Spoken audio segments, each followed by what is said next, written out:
There's a reason education sucks, and it's the same reason that it will never, ever, ever be fixed. It's never going to get any better. Don't look for it. Be happy with what you got.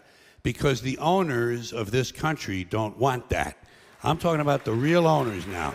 The real owners, the big wealthy business interests that control things and make all the important decisions. Forget the politicians. The politicians are put there to give you the idea that you have freedom of choice.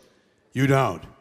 You have no choice. You have owners. They own you. They own everything. They own all the important land. They own and control the corporations. They've long since bought and paid for the Senate, the Congress, the state houses, the city halls. They got the judges in their back pockets. And they own all the big media companies, so they control just about all of the news and information you get to hear. They got you by the balls.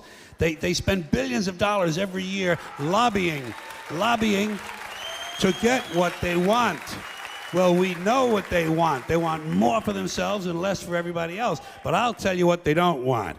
They don't want a population of citizens capable of critical thinking. They don't want well-informed, well-educated people capable of critical thinking. They're not interested in that. That doesn't help them.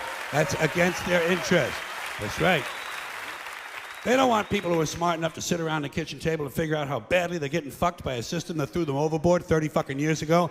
They don't want that. You know what they want? They want obedient workers. Obedient workers. People who are just smart enough to run the machines and do the paperwork and just dumb enough to passively accept all these increasingly shittier jobs with the lower pay, the longer hours, the reduced benefits, the end of overtime, and the vanishing pension that disappears the minute you go to collect it. And now they're coming for your Social Security money. They want your fucking retirement money. They want it back, so they can give it to their criminal friends on Wall Street. And you know something? They'll get it. They'll get it all from you sooner or later, because they own this fucking place. It's a big club, and you ain't in it. You and I are not in the big club. And by the way, it's the same big club they used to beat you over the head with all day long when they tell you what to believe. All day long, beating you over the head in their media, telling you what to believe, what to think, and what to buy.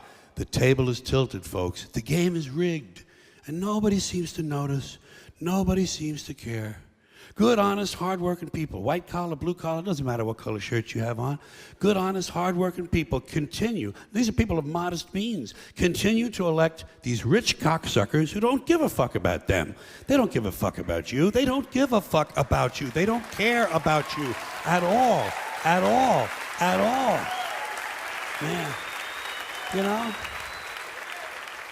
And nobody seems to notice, nobody seems to care. That's what the owners count on, the fact that Americans will probably remain willfully ignorant of the big red, white, and blue dick that's being jammed up their assholes every day. Because the owners of this country know the truth. It's called the American dream, because you have to be asleep to believe it.